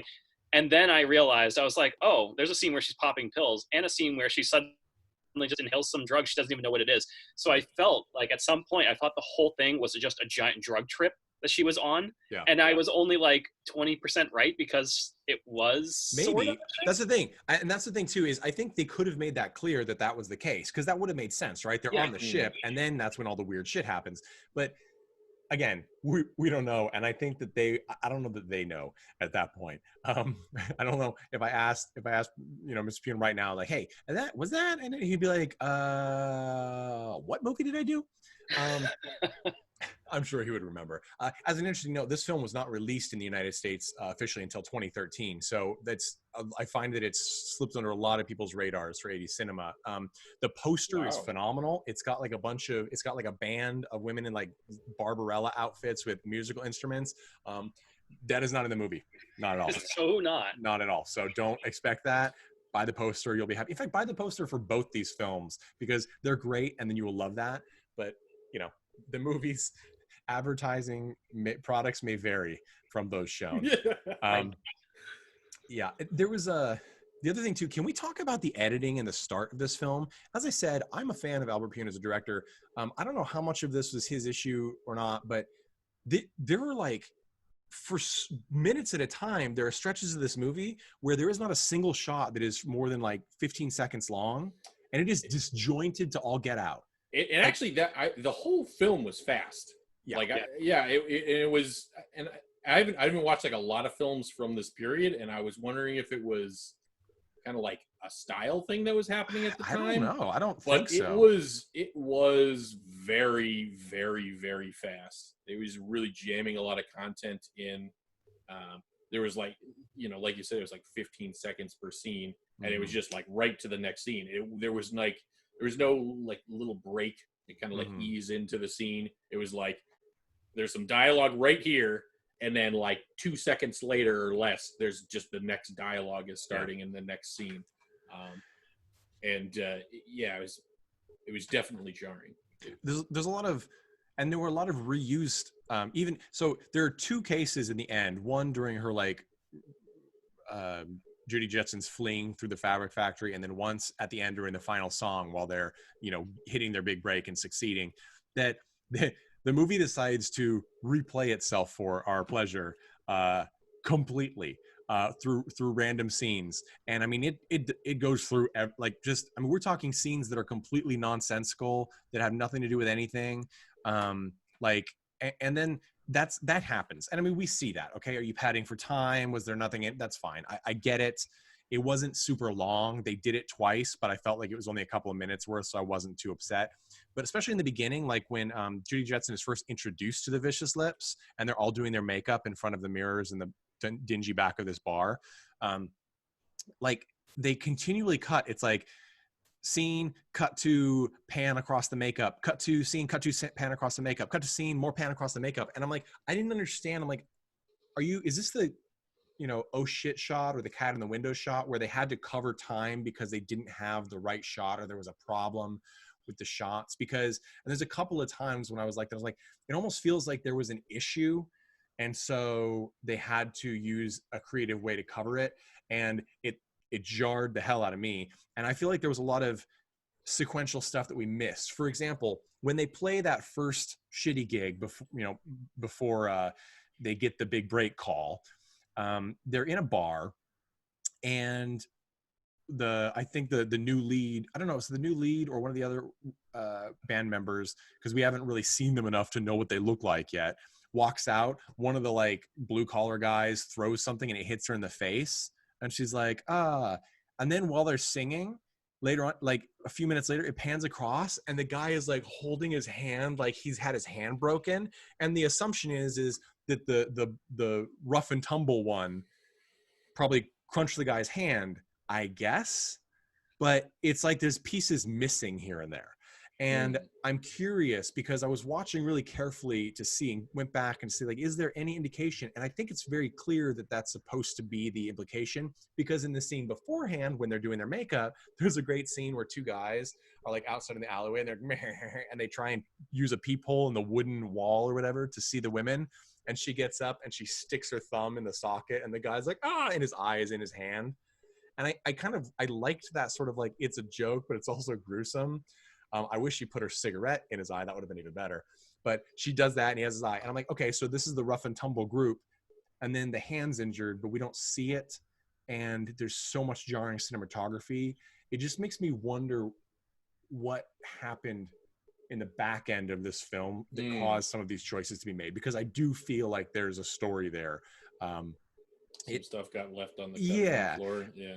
And and I also wondered that when they're on the ship early on and they're flying and it's supposed to, what we assume is the short montage of them flying through space that ends up being the bulk of the movie.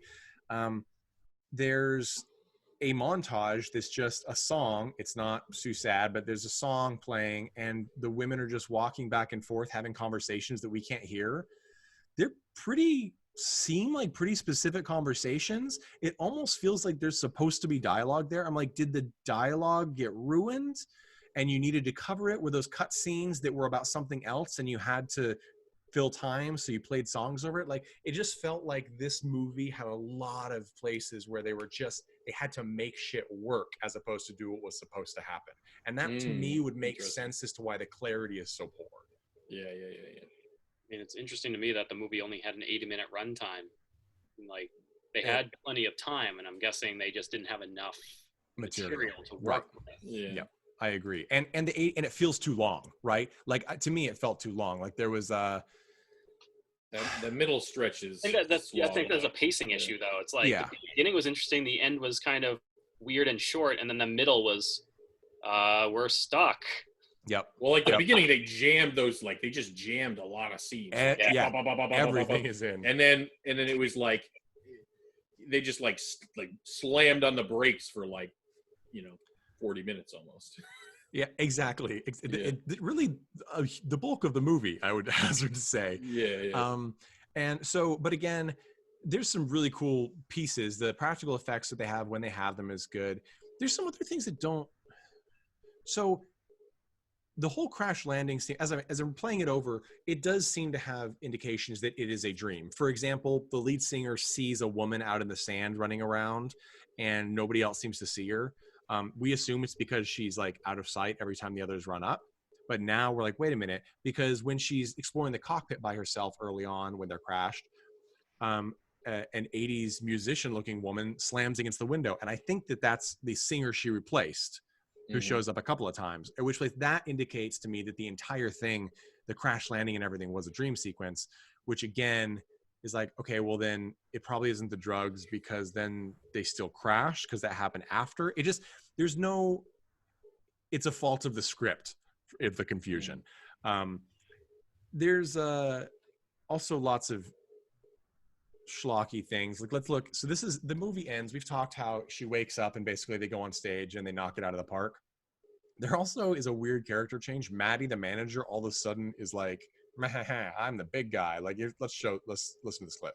Not bad, Asher. Not bad. We're looking at a total absolute phenomenon here. Well, I wouldn't go that far. Oh, you don't need to. You don't need to. I'm just going to take him over to the Andromeda. Wait. I love it when you're tough, Maddie. And that character is Maxine, who is the one that runs the big club, who in the opening scene of the film causes another manager to shoot himself in the head because his band can't play because they are dead. And this change is supposed to have occurred because all of a sudden his band sounds great. And he's like, man, screw you. And he actually says, I think he tells her to shut up in the next bit. And you're like, where did this change come? Like, not just in him, but in her. And she's like, because she's going to make a lot of money. I don't know. It was crammed, like you said, it was crammed in. The last line of the movie was, don't touch my fucking hair. Yes, exactly.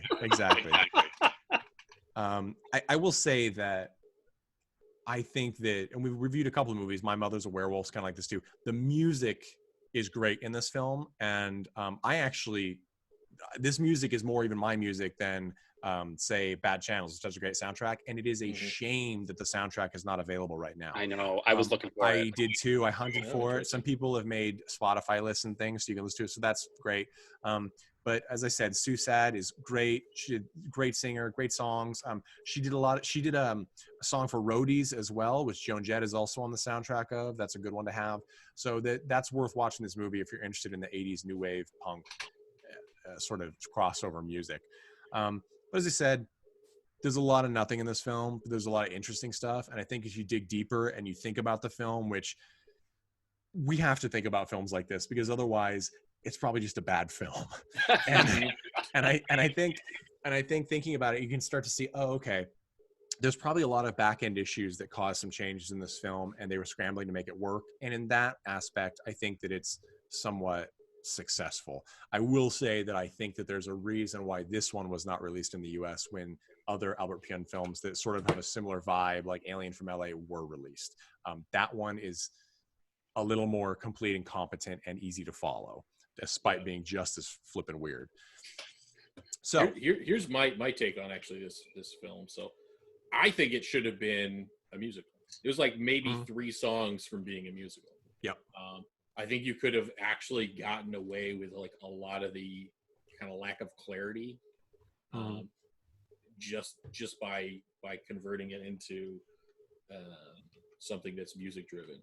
Are you saying Cats isn't clear, Jeff? Are you saying that Cats doesn't have to have a plot? No, I'm saying that like when you have like the majority of your plot driven by music, like sometimes there's some holes left. I agree. And an audience can kind of can roll with that. And I also think it just was maybe a better way to present more of this universe. Like I want to see more, like gig locations or whatever. You could also go down the path like Tad said, where the main actress or the lead actress is kind of falling down the rabbit hole of becoming jaded. You could, music numbers are great for running essentially a montage. You can essentially show an entire downfall of a person through the duration of a song. I think it would have worked really well. I think you're right. I think you're right on that. And I think that your constant desire on this podcast to make everything into Interstellar 555 is commendable. But no, and for listeners of this podcast, go back and listen to our episode where we talk about bad channels and coneheads, because Jeff suggests similar things here. But I agree with you. I think that the music is the strongest point, and the fact that they're a band that could have done some great things. And I think that I felt robbed of a true montage. We have just music playing over that scene where they're wandering around the ship aimlessly. And I'm like, the best thing about some of these movies is the montage. Like even a makeup putting on montage would have been fantastic. Also, my wife and I were my wife and I were discussing like their cigarette things that they smoke at the thing look just like the brushes, and they even make a joke at one point like, "Who put my brush in the ashtray?" And I'm like, I don't know if this is a joke or not, because they are, I think, actually brushes that have paint on them that they're just using as like as cigarettes and holders. It's very confusing. And like later on, the gruff member who's always like angry at the new lead and is always smoking or taking drugs or whatever, she's smoking what my wife said, no, it's a holder. No, I swear it was a lip pencil. Okay, it was a lip pencil. So I'm just saying, there's a lot of little bits of humor that I think were just not, they were missed. But also interesting prop work. There are props everywhere in this movie. I give it to the prop people. I feel like a lot of people put their heart and soul into this. Even the ship looks pretty good, although the choice of how they filmed it flying through the space is hilarious. Yeah, they're just doing another visual joke for an audio podcast. they like hold it like, like horizontally and then jiggle it up and down beside the camera and just have black space behind it. I'm like, there are much better ways to do this. You know, Star Wars has already happened. You can do this. Star Trek has already happened. You can do this. So that was interesting to me. But I would love to see now. I would love to see a reboot of this movie. You could do some awesome stuff with this film. But don't put Anna Kendrick in it. I can't do it again. I can't take it anymore. I don't think she's got the range. You need someone who has the range. Give it to Gaga. Let Gaga direct it. That would be amazing. Lady Gaga directing a Vicious Lips reboot. I would love it. I would love it. She'd get all the drag queens in it. It would be perfect. That's my take. That's how I would fix this film.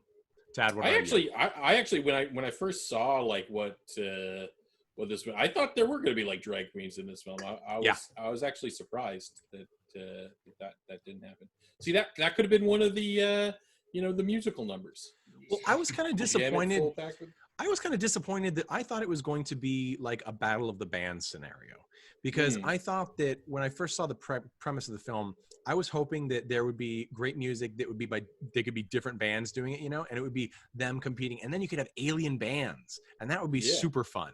And that would have been a lot more interesting. And you could have worked in the subplots with, like Tad said, with her going down, like I'm gonna go solo, like she could be Phil Collins all she wants, and like that could be. That plot would really fall into a musical reel. Yes. And then that's when the Ninja Turtles would come out of the time rift. I was proud of myself. I have not mentioned Ninja Turtles this entire podcast. I thought that was something that could have happened, and I'm sad that we didn't get that, because there are some interesting effects. We get this fantastic Alf-looking space anteater smoking a cigarette puppet at the end, introducing the band. That was pretty cool. Yeah, I loved it. So that was as soon as he came back on the scene, I was like, oh, okay, I'm back into this. Yeah, me too. Like, I literally didn't care for like, it was like 40 minutes. I was just like, well, I'm just don't care what's happening. As soon as he came on the scene, I was like, whoop. Yep. And then the movie was over. You give me a slobbery puppet and I will follow you until the end of time. But I didn't and just I know that we're talking about Vicious Lips right now, but just I wanted to just also bring it back to Verotika. Glenn Danzig's tagline for this movie for Verotika was, "You will never be the same after seeing this." I beg to differ. I think that I am very much the same, and I think that is false advertising, and I think he owes me a free poster, is what I think. I think he owes me a free signed copy of all of his albums. Well, I will take the free poster. And look, I listened to Five Finger Crawl. Is later. All right. So anyway, what I'm gonna say is that this movie, Vicious Lips, had promise. I think it has some valid things to commend it. I will say that if you love the 80s and you love Pat Benatar and you sing along to Bonnie Tyler's Total Eclipse of the Heart every chance you get, and you've watched the bad lip reading video of it, you've all that stuff. Okay, I think that you can enjoy this movie, but probably do something else while you're doing it, because you'll get engaged and then you'll drift off. Crochet something. I don't know. If you're into the 80s and you're probably a hipster, you're decoupage something while you're watching this movie, and you'll have a good time. But if you sit down and watch it, and if you make your friends watch it, I think they might be annoyed at you. Yeah, don't do that. No, I actually like this film, in the sense that, like, maybe I haven't watched enough 80s stuff, but like, just like the first like 20 minutes of the movie, I was having a blast. The music was good. The sets were like blowing my mind. It was just like an interesting tapestry. In terms of like, it's not a good film. Like in film sense, it's not clear enough. It doesn't actually play on that. But just for the music and the sets, I think it's worth watching. In my mind, that was fun. Yeah, I would agree. Tad, what do you think? Who would you recommend this film to? Do you like cyberpunk and do you like musicals? Because it's kind of half of both. It doesn't get all the way there, but it was an attempt. Fair. And I think it's interesting to say, like, the city shots, there's only a couple. Really, there's one, and there's like an internal space docking, but like some of the backdrops, are actually pretty good. Like, I enjoyed them. Like, they would be, they're better than, they're better than a TV sci-fi show. Not as good as Blade Runner, but Ridley Scott will always win that fight. Yeah. All right. I had a nice little one of the hangers. Like, oh, this reminds me of Wing Commander. So Yeah, it wasn't bad. yeah, fair enough. All right, so that's I think going to wrap up this episode of Cult and Classic. Thank you guys so much for listening. As always, we're going to be played out by this fantastic track by The Chud. Remember that all clips used in this podcast are for review purposes only. You can check out The Chud music at facebook.com/thechudband, and you can support Cult and Classic Podcast by going to cultandclassicpodcast.com. Also visit us on Instagram, Twitter, and Facebook. Let us know what you think. Let us know if you have any movies that we should review, and we look forward to hearing what you have to say.